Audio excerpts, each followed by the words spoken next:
യേശുവിൻ്റെ പീഡാനുഭവ രംഗങ്ങൾ.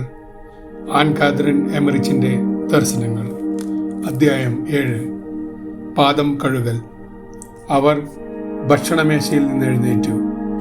ആഘോഷപൂർവകമായ പ്രാർത്ഥനയ്ക്ക് മുമ്പ് സാധാരണ ചെയ്യാറുണ്ടായിരുന്നത് പോലെ തങ്ങളുടെ വസ്ത്രങ്ങൾ ക്രമീകരിച്ചു. ഈ സമയത്ത് പ്രധാന പരിചാരകൻ 2 ജോലിക്കാരോട് കൂടെ വന്ന് ഭക്ഷണമേശ എടുത്തു മാറ്റി.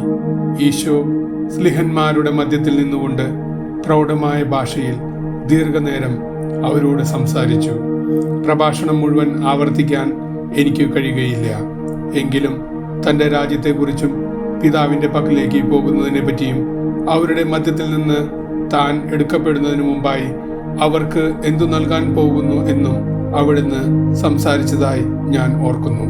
കൂടാതെ അനുതാപം, പാപങ്ങൾ ഏറ്റുപറയുക, പ്രായശ്ചിത്തം, നീതീകരണം എന്നിവയെപ്പറ്റി ചില ഉപദേശങ്ങളും അവിടുന്ന് അവർക്ക് നൽകി.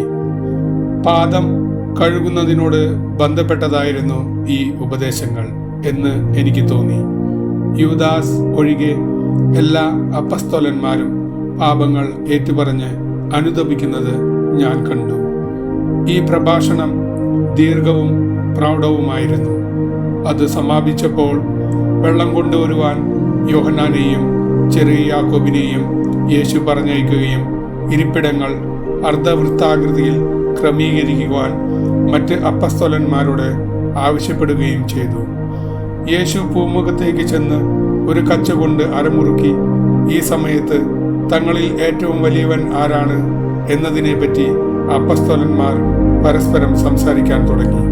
കാരണം യേശു അവരെ പിരിഞ്ഞു പോകാൻ തുടങ്ങുകയാണെന്നും രാജ്യം സമീപിച്ചിരിക്കുന്നു എന്നും യേശുവിൽ നിന്ന് കേട്ടപ്പോൾ അവിടത്തേക്ക് എന്തോ നിഗൂഢ പദ്ധതികളുണ്ടെന്നും ഏതോ ഭൗമിക വിജയത്തെയാണ് സൂചിപ്പിക്കുന്നതെന്നും അവസാനം തങ്ങൾ അതിൻ്റെ അവകാശികളായി തീരുമെന്നുമുള്ള ചിന്ത അവരിൽ തീവ്രമായി. യേശു യോഹന്നാനോട് ഒരു താലവും യാക്കോബിനോട് വെള്ളം നിറച്ച മൊന്തയും എടുത്തു തന്നോടൊപ്പം മുറിയിലേക്ക് വരുവാൻ ആവശ്യപ്പെട്ടു. പ്രധാന പരിചാരകൻ മറ്റൊരു താലം അവിടെ കൊണ്ടുവന്നു. തികച്ചും വിനീതനായി ശിഷ്യന്മാരുടെ അടുത്തേക്ക് തിരിച്ചു വന്ന യേശു അവരുടെ ഇടയിൽ നടന്ന തർക്കത്തെക്കുറിച്ച് ശകാരിച്ചു. താൻ തന്നെ അവരുടെ ദാസനാണെന്ന് അവിടുന്ന് പറഞ്ഞു. അതിനുശേഷം താൻ അവരുടെ പാദങ്ങൾ കഴുകേണ്ടതിന് ഇരിക്കുവാൻ അവരോട് ആവശ്യപ്പെട്ടു. ഭക്ഷണത്തിലിരുന്ന അതേ ക്രമത്തിൽ തന്നെ അവർ ഇരുന്നു. യേശു ഓരോരുത്തരെയും സമീപിച്ച് പാദങ്ങൾ കഴുകിയ ശേഷം അരയിൽ കെട്ടിയിരുന്ന കച്ച കൊണ്ട് തുടച്ചു. തൻ്റെ അപ്പസ്തോലന്മാരുടെ മുമ്പിൽ സ്വയം വിനീതനാകുന്ന യേശുവിൻ്റെ ഈ പ്രവൃത്തി അത്യന്തം സ്നേഹനിർഭരവും ആർദ്രവുമായിരുന്നു.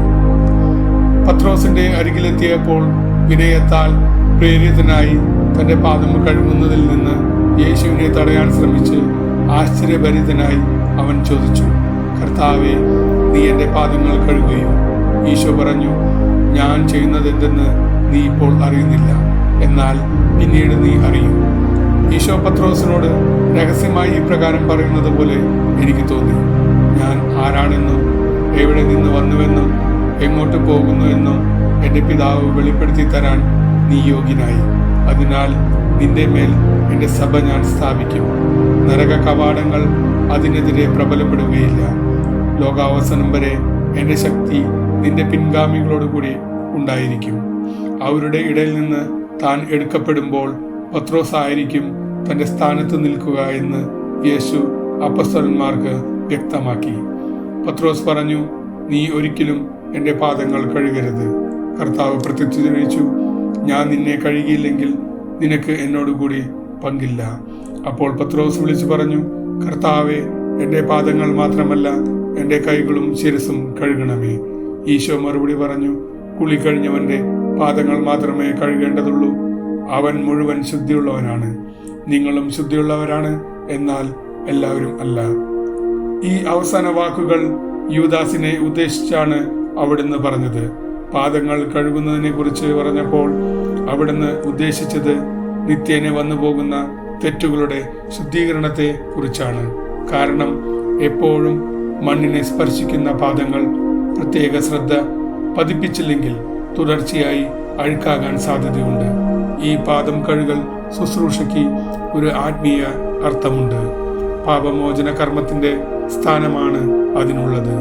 തീക്ഷ്ണമതിയായ പത്രോസ് തന്റെ ഗുരു തന്നെ അത്യന്തം വിനീതനാക്കുന്ന ഒരു കർമ്മമായേ അതിനെ കണ്ടുള്ളൂ.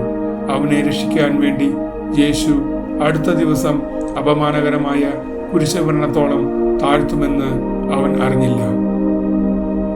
ഏറ്റവും സ്നേഹനിർഭരവും ഹൃദയസ്പർശിയുമായ വിധത്തിലാണ് ഈശോ യൂദാസിന്റെ പാദങ്ങൾ കഴുകിയത്. ആ വഞ്ചകന്റെ പാദങ്ങളോളം അവിടുന്ന് തന്റെ തിരുമുഖം താഴ്ത്തി. കഴിഞ്ഞ ഒരു വർഷമായി അവിശ്വസ്തനായിരുന്നുവെന്ന് മനസ്സിലാക്കുവാനും ഇപ്പോഴെങ്കിലും സ്വന്തം ഉള്ളിലേക്ക് പ്രവേശിക്കാനും താഴ്ന്ന സ്വരത്തിൽ യേശു അവനോട് ആവശ്യപ്പെട്ടു. അവിടുത്തെ വാക്കുകൾക്ക് ചെവി കൊടുക്കാതെ അവൻ യോഹന്നാനോട് സംസാരിച്ചു കൊണ്ടിരുന്നു. ഇത് കണ്ട് കുപിതനായ പത്രോസ് വിളിച്ചു പറഞ്ഞു, യൂദാസേ, നിന്റെ ഗുരുവാണ് നിന്നോട് സംസാരിക്കുന്നത്. അപ്പോൾ യൂദാസ് ഒഴിഞ്ഞു മാറിക്കൊണ്ട് അവ്യക്തമായി, കർത്താവെ, അത് സംഭവിക്കാതിരിക്കട്ടെ എന്ന് മറുപടി പറഞ്ഞു. ഈശോ യൂദാസിനോട് സംസാരിക്കുകയായിരുന്നു എന്ന് മറ്റുള്ളവർ ശ്രദ്ധിച്ചില്ല. മറ്റാരും കേൾക്കാതിരിക്കാൻ തക്കവിധം താഴ്ന്ന സ്വരത്തിലാണ് അവിടുന്ന് സംസാരിച്ചത്. മാത്രമല്ല, പാദരക്ഷകൾ ധരിക്കുന്ന കാര്യത്തിൽ അവർ മുഴുകിയിരിക്കുകയായിരുന്നു താനും. പീഡാനുഭവ സംഭവങ്ങളിൽ യൂദാസിന്റെ വഞ്ചനയോളം യേശുവിനെ ആഴത്തിൽ വേദനിപ്പിച്ച മറ്റൊരു സംഭവം തന്നെ ഇല്ല. അവസാനം ഈശോ യോഹന്നാന്റെയും യാക്കോബിന്റെയും പാദങ്ങൾ കഴുകി. യേശു വീണ്ടും വിനയത്തെക്കുറിച്ച് സംസാരിച്ചു. അവരിൽ ഏറ്റവും വലിയവൻ അവരുടെ ദാസനായിരിക്കണമെന്നും ഇനി മുതൽ അവർ പരസ്പരം പാദം കഴുകണമെന്നും അവരോട് പറഞ്ഞു. പിന്നീട് അവിടുന്ന് സ്വന്തം വസ്ത്രങ്ങൾ ധരിച്ചു. അപ്പസ്തലന്മാരും പെസഹ കുഞ്ഞാടിനെ ഭക്ഷിക്കുന്നതിന് മുമ്പ് അവർ അണിഞ്ഞിരുന്ന വസ്ത്രങ്ങൾ മാറ്റി തിരുനാൾ വസ്ത്രം ധരിച്ചു.